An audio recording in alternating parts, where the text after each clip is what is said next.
ये एमसीक्यूज सिर्फ नॉलेज नहीं, एलिमिनेशन स्किल भी टेस्ट करेंगे। मैं हूं Abhay Singh, current affairs for exam से। चलिए क्वेश्चन नंबर 1 देखते हैं। भारत में 25 जनवरी को राष्ट्रीय मतदाता दिवस क्यों मनाया जाता है? आपके ऑप्शन है फ्रेंड।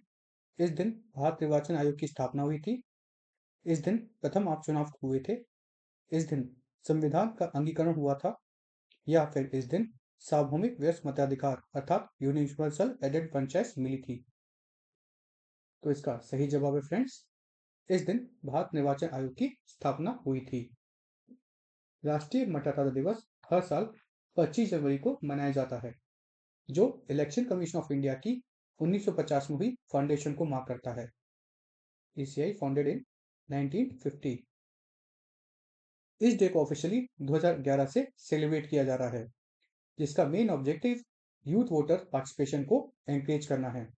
नेशनल वोटर्स डे को SVEEP अर्थात systematic voter education and electoral participation programme के साथ लिंक किया गया है, ताकि वोटर्स इन्फॉर्म और रिस्पॉन्सिबल डिसीजन ले सकें।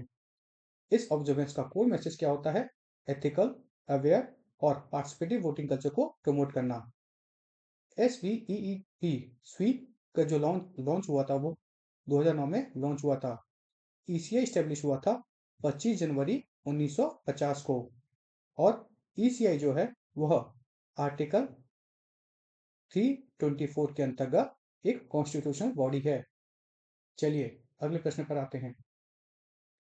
भारत में राष्ट्रीय पर्यटन दिवस कब मनाया जाता है? आपके ऑप्शन हैं फ्रेंड। 24 जनवरी, 25 जनवरी, 27 दिसंबर अथवा 2 अक्टूबर। तो इसका सही जवाब है फ्रेंड्स 25 जनवरी। 25 जनवरी को ही राष्ट्रीय पर्यटन दिवस मनाया जाता है, जो टूरिज्म के जीडीपी कंट्रीब्यूशन और एम्प्लॉयमेंट जनरेशन रोल को हाईलाइट करता है। इस दिन जो नोडल मिनिस्ट्री होती है, वह जो नेशनल टूरिज्म डे मनाती है, वो है मिनिस्ट्री ऑफ टूरिज्म।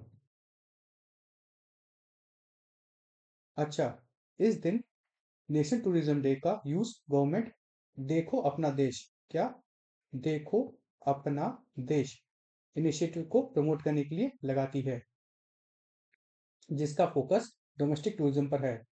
साथ ही सस्टेनेबल और इनकल्सिव टूरिज्म मॉडल को एनकरेज किया जाता है। यह ऑब्जर्वेंस वर्ल्ड टूरिज्म डे को कॉम्प्लीमेंट करता है। अच्छा फ्रेंड्स, ये तो हमने देख लिया कि नेशनल टूरिज्म डे जो है वह 25 जनवरी को बनता है। वर्ल्ड टूरिज्म डे कब बनता है? सोचिए, वह बनता है 27 सितंबर को। वर्ल्ड टूरिज्म डे 27 सितंबर को बनता है। टूरिज्म जो है भारत के जीडीपी का 7 से 8% कंट्रीब्यूट करता है जीडीपी में। और देखो अपना देश, जो मैंने अभी आपको बताया था, यह 2020 में लॉन्च हुआ था। चलिए अगले प्रश्न पर आते हैं। हिमाचल प्रदेश भारत का पूर्ण राज्य कब बना था? आपके ऑप्शन है फ्रेंड। 1 नवंबर 1966, 26 जनवरी 1950, 25 जनवरी 1971 या 15 अप्रैल 1948। इसका सही जवाब है फ्रेंड्स 25 जनवरी 1971। 25 जनवरी 1971 को हिमाचल प्रदेश इंडिया के 18वें राज्य, किसमें 18वें राज्य बना था। इससे स्टेटहुड किस उससे मिला था? स्टेटहुड मिला था statehood of Himachal Pradesh act 1970 के तहत। इससे पहले हिमाचल प्रदेश 1956 से एक यूनियन टेरिटरी हुआ करता था। स्टेट फॉर्मेशन के दौरान 1966 में पंजाब के जो हिली एरियाज थे, वो भी हिमाचल प्रदेश में जोड़ दिए गए थे। हिमाचल प्रदेश की कैपिटल क्या है फ्रेंड्स? शिमला। अच्छा, हिमाचल प्रदेश से जो नदियां निकलती हैं वो कौन कौन सी हैं? ब्यास, रवि और सतलज। चलिए अगले प्रश्न आते हैं। एशिया मैन्युफैक्चरिंग इंडेक्स 2026 किसने जारी किया है, जिसमें भारत छठे स्थान पर रहा है? आपके ऑप्शन है फ्रेंड। विश्व बैंक, नीति आयोग, UNIDO या रिलायंस एसोसिएट्स। अब मैं यहाँ फ्रेंड्स, यहाँ पे यूपीएससी आपको ट्रैप करता है। कैसे? विश्व बैंक या नीति आयोग हम लोग सोचेंगे, क्योंकि हम सोचेंगे, हालांकि हम ये सोचेंगे विश्व बैंक होगा। क्यों? क्योंकि कोई एशिया मैन्युफैक्चरिंग इंडेक्स है, बड़ा इंडेक्स है, कोई बड़ी ऑर्गेनाइजेशन इसको करती होगी रिलीज, पर नहीं, ये गलत है। इसको आप यहाँ पे आप फंस सकते हो। इसका सही जवाब है फ्रेंड्स, रेजान शीरा एंड एसोसिएट्स। यूपीसी के टैग को समझिए। एशिया मैन्युफैक्चरिंग इंडेक्स 2026 एशिया की 11 इकोनॉमिक्स को रैंक किया है। कितनी इकोनॉमिक्स को? 11 को। इसमें भारत 6वें स्थान पर है। पहले स्थान पर कौन है? पहले स्थान पर है चाइना। दूसरे स्थान पर कौन है फ्रेंड्स इसमें? तो दूसरे स्थान पर इसमें है मलेशिया। और तीसरे पे है वियतनाम। यह जो इंडेक्स है, यह कॉम्पिटिटेंस का 8 पिलर्स पे फॉर्मलाइज करती है। रिपोर्ट के मुताबिक इंडिया की ग्रोथ पोटेंशियल स्ट्रांग है, लेकिन इंफ्रास्ट्रक्चर और लॉजिस्टिक गैप्स अभी भी चैलेंज है।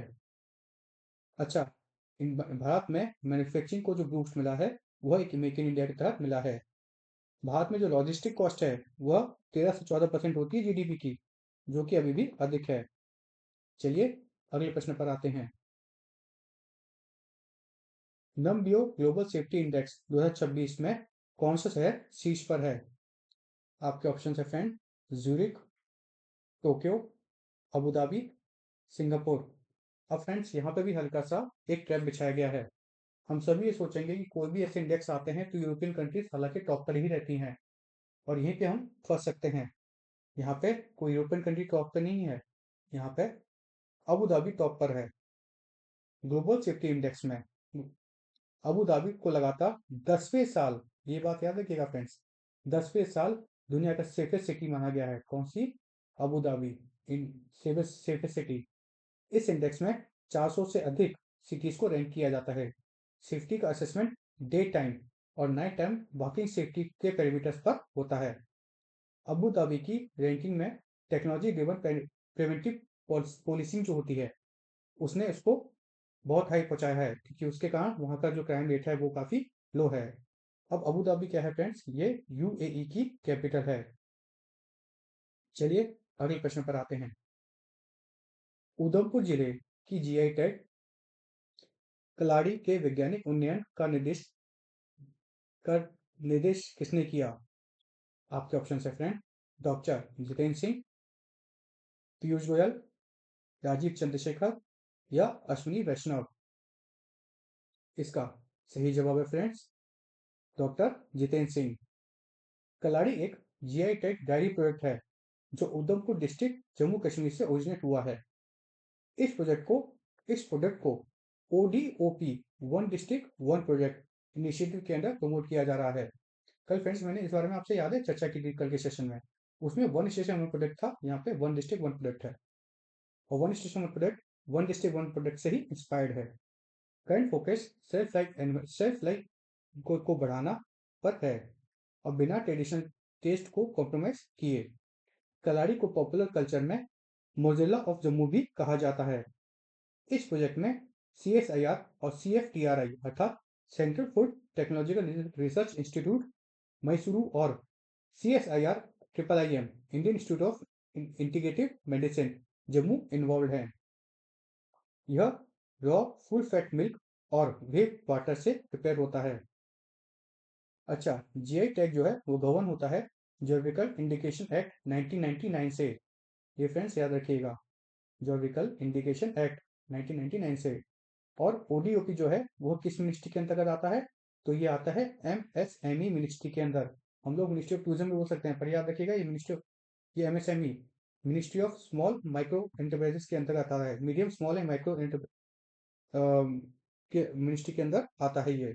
चलिए अगले प्रश्न पर आते हैं।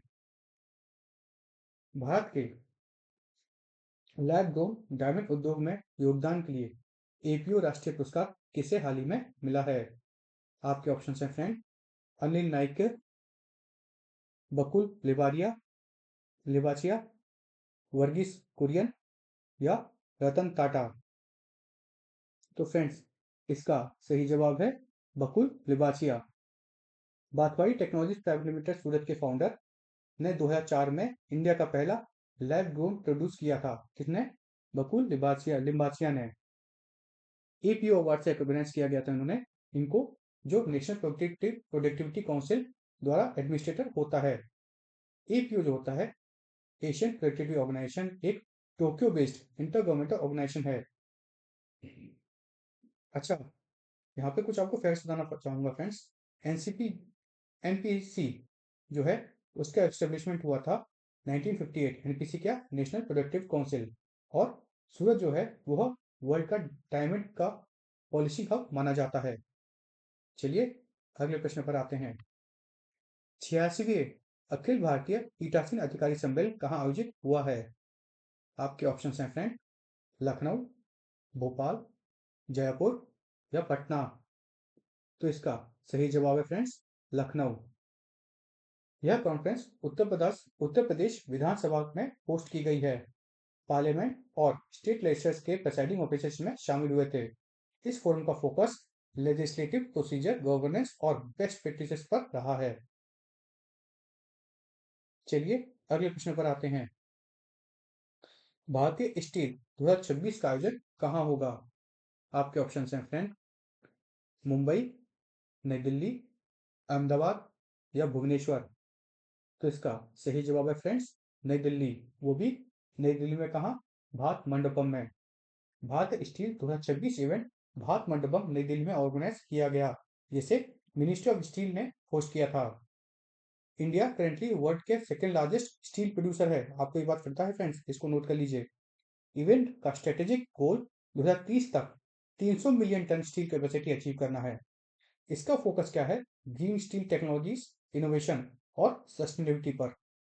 अच्छा, अगर भाई ने आपसे ये कहा कि भारत दुनिया का सेकंड लार्जेस्ट स्टील प्रोड्यूसर है, आपने सोचा कि फर्स्ट पे कौन है? तो ऑब्वियसली फ्रेंड्स, फर्स्ट पे कौन आता है? फर्स्ट पे आता है चाइना, जो फर्स्ट पे है। दूसरे नंबर पे है इंडिया, जो नेशनल स्टील पॉलिसी आपको पता है फ्रेंड्स कब रिलीज हुई थी? आप कमेंट सेक्शन में बताइए। चलिए अगले प्रश्न पर आते हैं। भारत में दुर्लभ एंट प्रजाति एंट फ्लाई प्रजाति मेटाडोन गोफाडाई कहाँ खोजी गई है? आपके ऑप्शन हैं friends, silvery hills, silent valley, Nilgiri hills या दिल्ली रिज। तो इसका सही जवाब है फ्रेंड्स, दिल्ली रिज। एक नई स्पीस मेटाडोन गोफाफेडी को नॉर्दर्न रिज फॉरेस्ट दिल्ली में डिस्कवर किया गया है। दिल्ली रिज जो है वह अलारी हिल्स का एक्सटेंशन है, जहां ओरिजिनल फॉरेस्ट कवर का सिर्फ 1% ही बचा है, बाकी तो आप सभी जानते हैं। चलिए अब कल का प्रश्न देख लेते हैं फ्रेंड्स।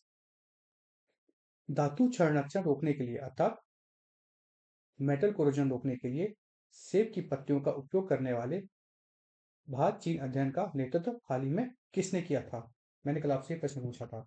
आपको ऑप्शंस दिए थे फ्रेंड मैंने, CNR राव, अमरीश सिंह, रघुनाथ मसलेकर या अजय कुमार। तो इसका सही जवाब है अमरीश सिंह। यह स्टडी नागालैंड यूनिवर्सिटी और university of science and technology Beijing के रिसर्चर्स द्वारा की गई थी। इंडियन साइड के से रिसर्चर्स को प्रोफेसर अमरीश सिंह ने लीड किया था। चलिए अब कल के लिए प्रश्न देख लेते हैं फ्रेंड्स। टाइप 096 टैंक क्लास पनडुब्बी किस देश ने अनावृत की है? आपके ऑप्शन है फ्रेंड, रूस, संयुक्त राज्य अमेरिका, फ्रांस या चीन। इसका आंसर आपको फ्रेंड्स कमेंट सेक्शन में देना ही है। फ्रेंड्स एक बात याद रखिए, हम छोटे छोटे जो कदम बढ़ाते हैं ना, वही हमें सक्सेस तक पहुंचाते हैं। इसके साथ अगर आपको यह सेशन इंफॉर्मेटिव और फ्रूटफुल लगा तो लाइक शेयर सब्सक्राइब अवश्य कीजिएगा, ताकि और सारे वीडियोस आप तक पहुंचते रहें। धन्यवाद। जय हिंद, जय भारत।